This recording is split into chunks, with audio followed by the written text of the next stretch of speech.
What is going on YouTube? It's your boy Spanko, and today I'm back with a deck profile that I did a while ago. However, I noticed that I didn't do a budget version. And what I've been doing with my deck profiles is I've been trying to do a competitive version but also a budget version. Also, this is a pretty rogue deck, so I wanted to show you guys how to play it competitively, which I'll also link that video in the description below. But in today's video, we're doing a budget Yosenju deck profile. I think it's one of those anti-meta decks that can low-key see some play and it'll get a little bit of success, I won't even lie to you, especially with the card that I mentioned in the last video that's still pretty budget, so you can put it in this one as well, and that is Underdog. But I'll get into that when we get into the video. But if you guys do enjoy these videos, make sure to like the video and subscribe to the channel. Guys, we're on the brink of like 5,000. Let's just push the 5,000. Let's get it done. I'm really excited to get there. I also have a lot of big announcements to make at 5,000. So let's see if we can get there ASAP. Keep in mind to check out all my social media. Links will be in the description below. I'm really active on Twitter and Instagram. So if you guys want to check out my Twitter and Instagram, I'm really active on there. If you guys ever want to reach out, that's where you guys can find me. But yeah, I hope you guys enjoy the video, and that's really all I gotta say. So on to the video.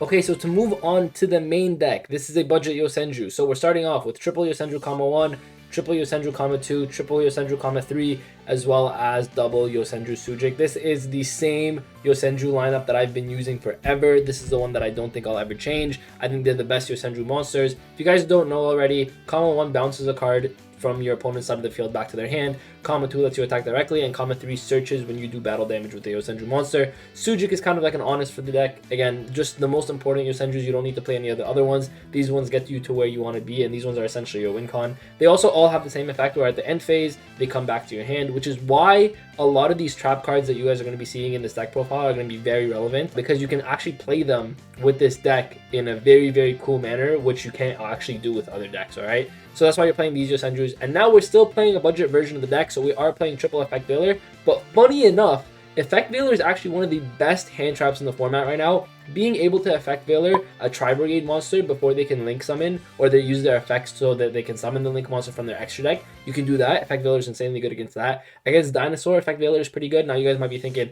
oh, but you could just miss the Effect Veiler. Yeah, but you're most likely going to be playing against a Scrap Dino player, and Scrap Dino players, if you just Veiler the Scrap Wyvern, they get stuck in a really awkward position. Veiler is one of the best cards in the format right now. Imperm is also really good as well, but because we're keeping it at a budget, we're not doing Imperm. But Imperm and Veiler are really good in this format, and that's why I'm saying Veiler is the way to go in this budget build. Double Lancia is another thing that I'm doing now. You guys might be asking, where's the Ash? Ash is actually not budget anymore. Like, it's so funny when you think about it, but Ash are like, the cheapest copies are like $15 a piece. That's kind of expensive, and I didn't want to dedicate your entire budget to Ash Blossoms. This entire deck you can pretty much get as like commons, except for the Underdog, which I'll talk about later. But this card's only like a $2 to $3 secret rare anyways. So like, I didn't want to put your entire budget into just Ash Blossom. So we're playing Lancia, but don't worry, Lancia is actually one of the best hand traps in the format as well. It's blowout against Dino, blowout against Tri-Brigade. It's pretty good against Dragon Link as well. Now you guys might be wondering, why is it good against Dragon Link? Well, the reason it's good against Dragon Link is because actually they can't go into any of their Chaos plays through Lancia. Now, I'm not saying you're going to keep Lancia in against the Dragon Link matchups. If you guys do have a side deck, the best thing to do is probably to side out the Lancia side end like Nibiru's or something like that. We're not showing you guys a side deck in today's video, but I just wanted to show you guys that Lancia in the main deck is very, very good in today's format, and I very much recommend playing Lancia too. And again, it's so weird to me that Ash Blossom is not budget. Like, the cheapest copy is $15 a piece.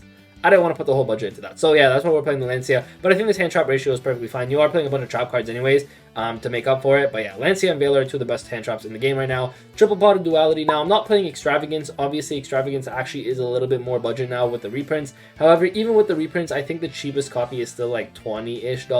And I didn't want to put, again, most of the budget into that one card. So we are playing Triple Pot of Duality. But don't worry, you're not special summoning at all in this deck anyways. These are all going to be normal summons.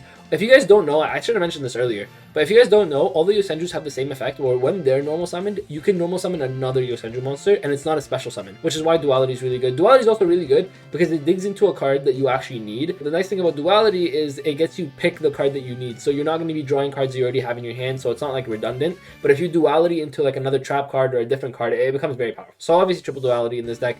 Obviously triple Tenki as well. Now, I don't think Tenki is something that needs explanation. It searches all your Yosenjus, so why would you not play it? It pretty much Tenki equals Yosenju. It's really, really good, right? And it gives them a little bit of boost. I mean, the boost doesn't come up too often, but I mean, hey, 100 boost, it could help you get over a random monster, right? So it could be pretty good. Next for the trap cards, we are just loading up on traps. We're playing triple Torrential Tribute, one of the best trap cards in the format right now. Triple Compulse, really, really good as well. Triple Underdog. Now I'm going to explain Underdog because I think Underdog is one of the best trap cards in this deck specifically. And it's actually a very good card. So it's pretty much a skill drain.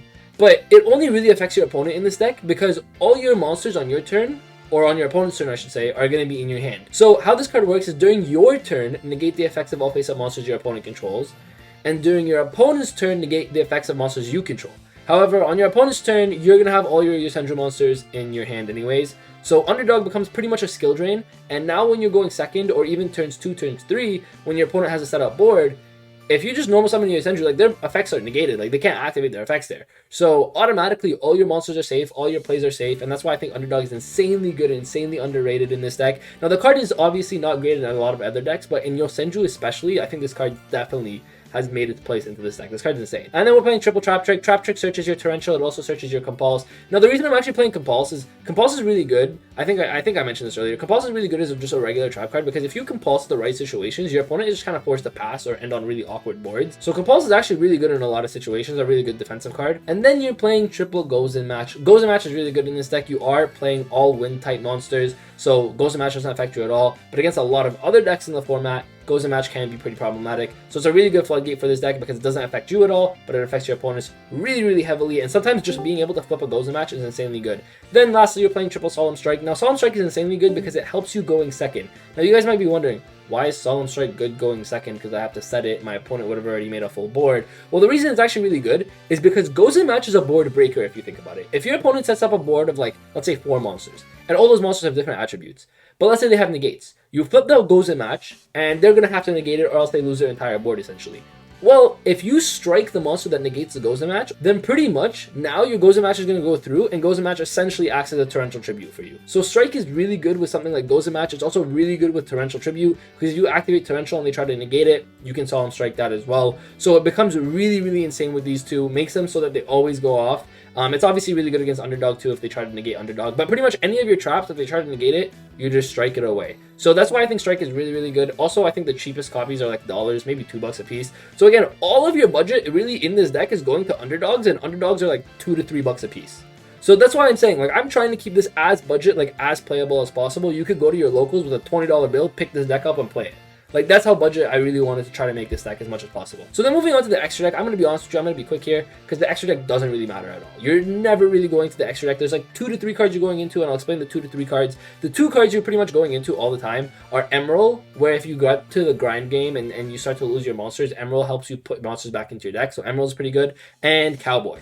Cowboy is insanely good because you can push for a lot of damage, like a lot of chip damage, funny enough, with this deck, and you can push your opponent down to like 600, 500 life points, and that's why Cowboy is insanely good, because you can just Cowboy for game is very much real in this deck. Like, this happens so much in this deck. So Emerald and Cowboy, obviously you need to be playing those ones. I 100% believe to be playing. Now, if you guys do have Extravagance, I should say, try to max out Cowboy at 3. I'm only playing 2 in this build because you only need, like, you don't even need 2 to be honest. You can probably just play 1. But if you play Extrav, you definitely want to play 3 Cowboy because you really want Cowboy in your extra deck as much as possible. Then for the rest of the extra deck, you're playing 1 Utopia the Lightning as well as 1 Utopia wherever it is. It's right over here. So 1 Utopia Lightning, 1 Utopia. This is just a quick Utopia package to help you get over monsters. 1 Dark Rebellion, 1 Tiger King. Tiger King helps you search into your Tenki, so that's just another thing you can do. It's not like you're going to be making it often, to be honest. Double Tornado Dragon. This is just really good against back row decks. 1 Baguska. You're playing 1 Castel. You're playing 1 Lightning Chidori, 1 Exciton Knight. You're actually playing 2 Exciton Knight. Exciton Knight's one of the better ones as well in this deck. You can kind of make this here and there. And then 1 Dweller. Now, the reason I say you don't go into extra deck at all is, 1, you don't really need to go into extra deck at all with this deck. The deck pretty much handles everything on its own.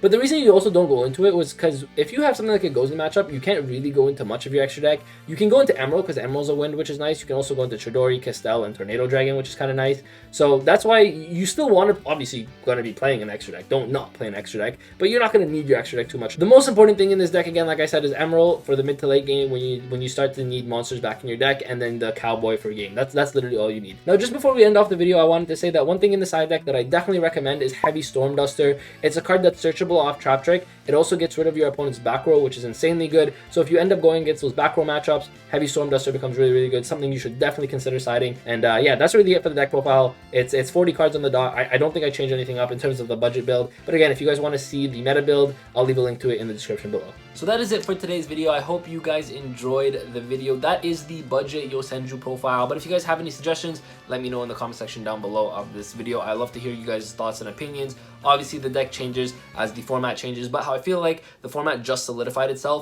Depending on the ban list, we'll see where it goes. But as of right now, this is, I think, the most competitive way to play the deck at a budget level. But thank you guys all for watching. I hope you guys did enjoy. Make sure to like the video and subscribe to the channel for more Yu-Gi-Oh content. And with that, Spanko signing out. Peace.